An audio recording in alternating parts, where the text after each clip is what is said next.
There was an ordering system, browse and order system developed by the U.S. Geological Survey called GLOVIS, which stands for Global Visualization. And it was a system originally developed for strictly for Landsat data. It was kind of a standalone ordering system, browse system, but since then it has been populated with many other data sets.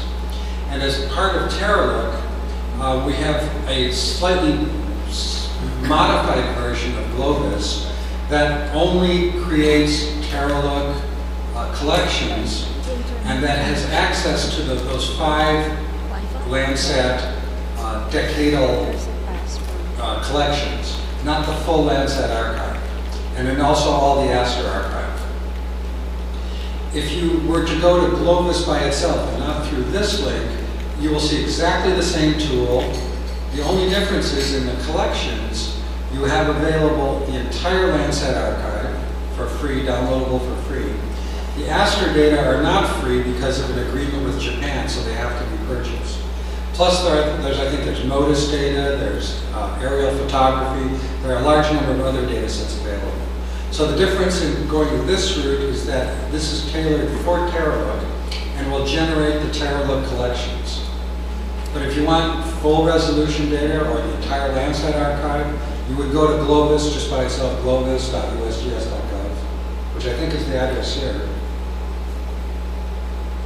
No, it will be. So you would go here and click on GLOVIS, assuming everything works. It did work. So if you notice the Java little green thing flashing, well, the first thing that may stop you is that you'll get a message that you'll have like the wrong version of Java. So you will have to, it will ask you to download the correct version of Java, and usually that fixes the problems. So the way the tool looks is it's a visual display, and what do we set on? We're set on Aster.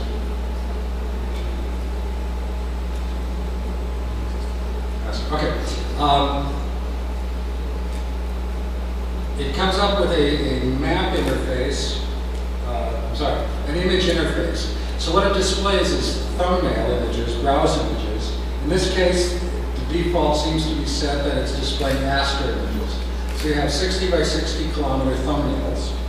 And the drop downs, I keep using the mouse, which is dead. The drop downs here allow you to choose different factors of what you're going to display. So the first one is collections. And in this case, the only choice you have is TerraLook, because we made it so. So under TerraLook, you can display Aster data. And here are the different Landsat collections. So 2010, 2005, 2090, 75, and 75, early ones. The next one is self-explanatory resolution. So for Aster, you have 3 resolutions, 1,000 or 400 meters, and then you get fewer scenes but larger images. And then the final resolution would be, you'll get a single scene. Yeah, so a single scene. If you display Landsat, we'll switch over. Let's look at GLS 2000, for instance. So for Landsat, I think there are only 2 resolutions, yeah. So there's 1,000 meters, which gets you 3 by 3 images as your browse window. And down at the bottom, I think there's here it tells you loading images, so it tells you exactly. Or you can go to resolution 240 meters. That's the pixel size that it's displaying on your screen. And it will put up a single scene eventually. Depends on the speed, but it's pretty fast. So there's a single scene. So again, this scene is 180 kilometers by 180 kilometers.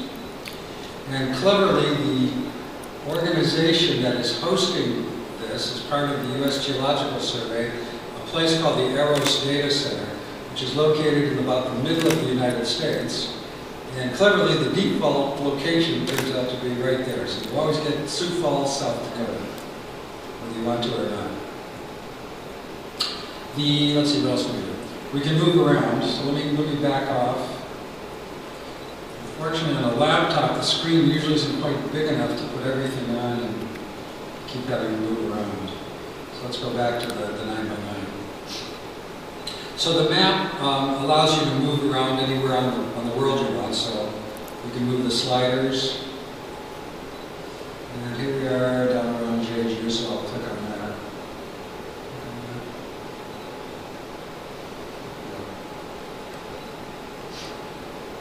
There it goes. It's loading the tiles. So there's Jeju Island. And here it is. Okay, so the other information that comes with every time you display an image, I've selected this image, so it's highlighted. And then over,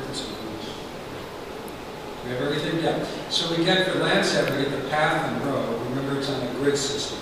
So it gives you that information. It gives you the latitude and longitude of the cursor. So here's the cursor, and that's, sorry, the latitude. This is the latitude and longitude of the center point of this scene. So it would be right about here. And then the cursor is live. And down at the bottom, yeah. So down at the bottom is the latitude and longitude of the cursor location. So typical things that any good display should do for you. And then in this box is the Landsat scene ID that relates to this particular product. And I have no idea what this number here is. Something like that. It's the scene ID. No, the scene ID is the first one. So it says path, row, underscore 7 times 200406. So all of those are somehow meaningful. Well, 406 is the date. So we've got 2000 is the year, April 6th. And you notice down here, it seems to be cut off on the display. But it says April, and then the year 2000. And then there, for this product, I don't think the drop-downs work. No. So if we were displaying like the Astrodate, I'll show you that. These drop-downs would have 2000 up to 2012, so you can change years, and here you can change months. You can't quite see it, but the months are displayed here. So you can navigate through time. There are many other drop-downs, some of which I have never used. Those are not very useful. Well, you can see what these say. These are ones I've never used. Tools. Oh, I'm sorry. I've got the browser drop-downs. These are the ones I want to do. So included in this browser are a number of layers that you can turn on. So these are just to help you navigate around the world. So there's things like cities, administrative boundaries, country boundaries, a north arrow, the protected area polygons that Gary showed in some of his slides. So let's turn that one on and see if something happens. So here we are, loading map layer down in the bottom here, and there. So it's now put up all the protected areas.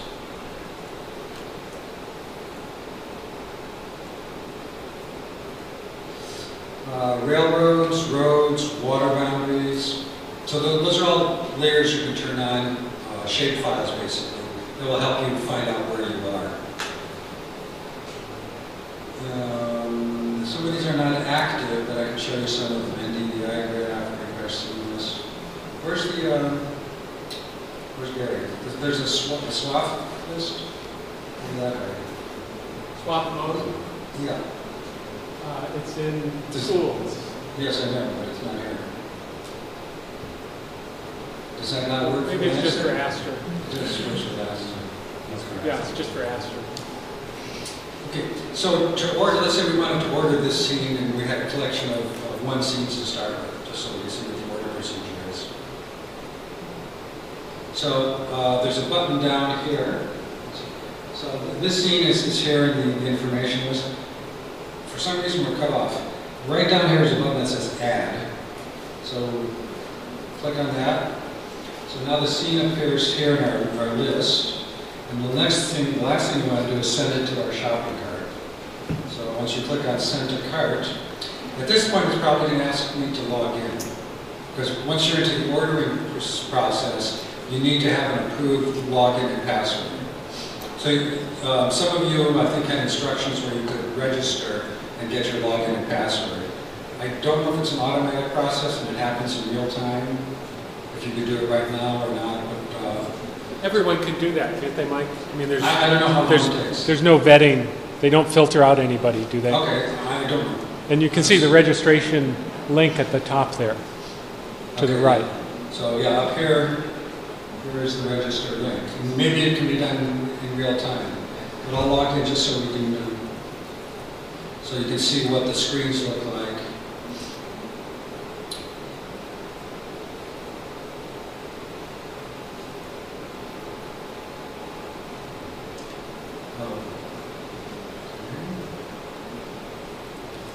Anybody know how to spell my name? It'd be nice if you could have a unified password and unified login for the whole world, but it was really secret.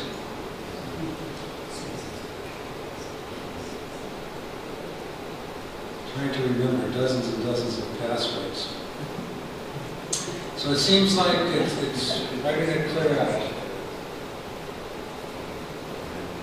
So it remembered your earlier. Yeah, I remembered I was ordering some other stuff earlier. So let me go back and just start with this one frame again, because it remembered stuff that I had put in the shopping cart before but had not ordered. So I have my one frame of Landsat data. So here it is. It's called the Terra Global Land Survey 2000.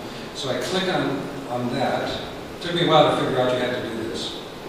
And it sometimes in other parts of the system it will give you options on which version of the data to order. TerraLook has reduced it to no options. You get the JPEG, 3-band composite, and you have no other choices. So all of these possibilities here are grayed out. You would in other parts of the system you would have other choices. Maybe I'll show that too. And then we would proceed to the checkouts.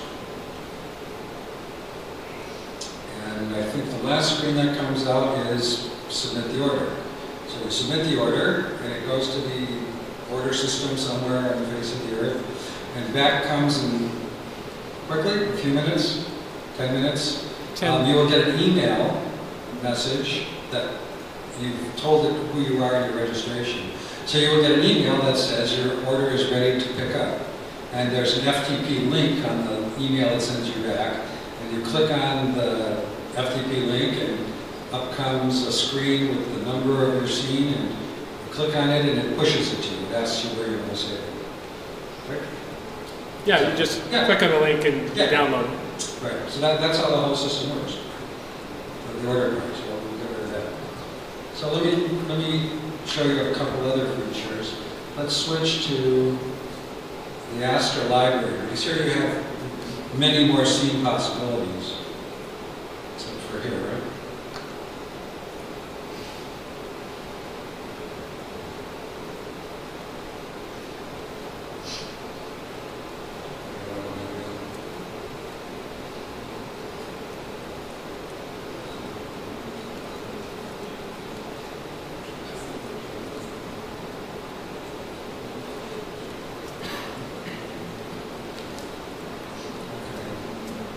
I moved over to Tokyo because I happen to know that there are hundreds and hundreds and hundreds of scenes in Tokyo. So I just wanted to do that so we have more scenes to look at. It's not right that there are two menus with the same tools written on it. You shouldn't allow that. Turn off the protected area polygons. So this is an area where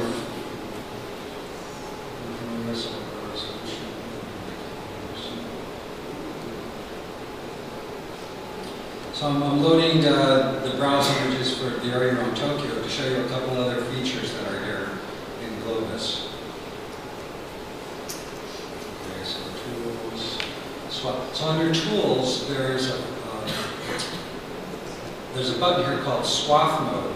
So the satellite comes in discrete orbits, and it acquires actually continuous data along a strip, and that data is arbitrarily chopped into scenes. But because it's in strips, one of the tools is you can turn on a whole swath. Screwed up. There. So these are all the scenes that were acquired right along the same order. So sometimes that's useful if you're trying to put together a mosaic of a larger area and you want to make sure that the scenes are as much as possible at the same time. So it turns on the whole strip that was acquired. There's probably one even up here. So if we look here, we have a big collection. This says December, you can't see it, December 2007. And the date is right here. It's 12th, December 21st, 2007 for this swath. Then there are these two buttons here, previous and next, which allow you to step through the data in time. So the next would be the image that was acquired right after this. And the satellite is going from north to south. So the next image should be, if I click it, should be this image right here. And I have it noticed. So you can just step through the images this way. So here's the next image. And then we jump to this swath, because that was the next one acquired in time. Completely cloudy, so you clearly wouldn't want to order that. We would step through. I'm just going next, next, next, moving up to the present time. The reason it comes up blank is it hasn't completely loaded in all the images yet. So sometimes it takes a few seconds to load. So we'll just keep going. So here's the next one. So now we're up to 2008, January 6th. Is this swath there? Sorry, did you open the swath In twos? Tools. Tools, yes, yes, let me go back to that. So under tools, right, drop down that says tools, and it's the one that has a little box. You can click it and turn it on and off. So swath mode is there. Some of the other things, this is. Pardon? Are you? Yeah, it only. It's No, only for if you're doing the Landsat archive, there's no swaths. So this only occurs in the Aster data. This tool is active. And similarly, I think this one is not active because the Landsat archive has only 5 discrete time periods. There's a button here called Search Limits. So if I only wanted to find scenes that were acquired in July, I can click on Search Limits, and it gives me a way to filter the data by time slices.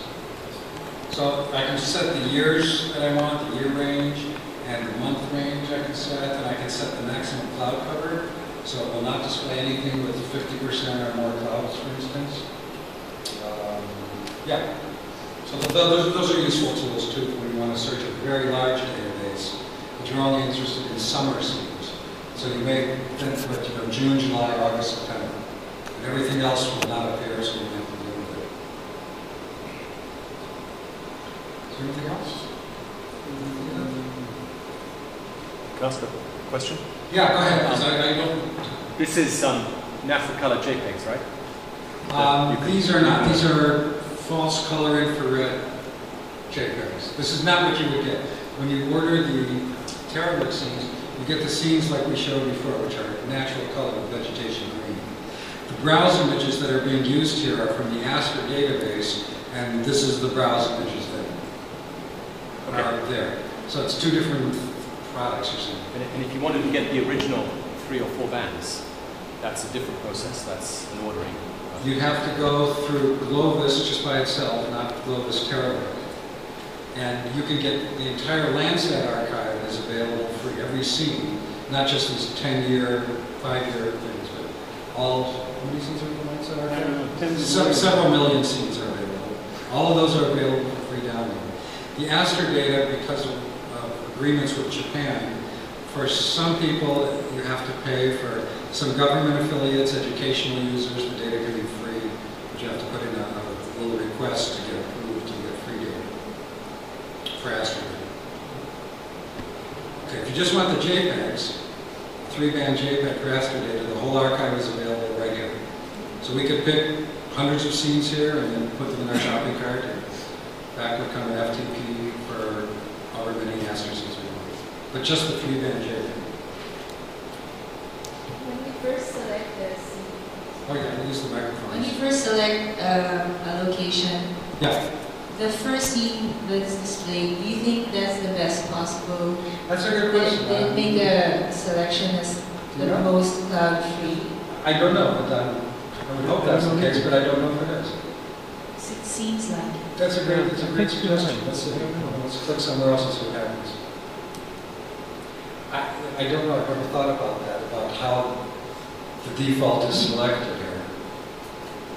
That would It'll, make it'll sense. never be the scene you want. You're always going to have to Yeah. work a little for it. But it would make sense if they did it. Well, there we go, I just picked an area in southeastern China, and up comes a perfectly cloud-free swath. So it's conceivable. I don't know. Maybe if we went to a really cloudy area, we could test it better. But as Gary said, it's probably not the scene you want anyway. It's the wrong time of year or something. So the swath mode is still turned on here because you can see it highlighted this entire swath. If we change to this resolution. Okay, so here you can see that the aster data are acquired in long strips. So in this mode, there are about 1, 2, 3, 4, 5, 6, 7, 8, 9 scenes in one strip. There may be more because we're not displaying what's up here or what's down here. So this could be 20 scenes long or 50 scenes long.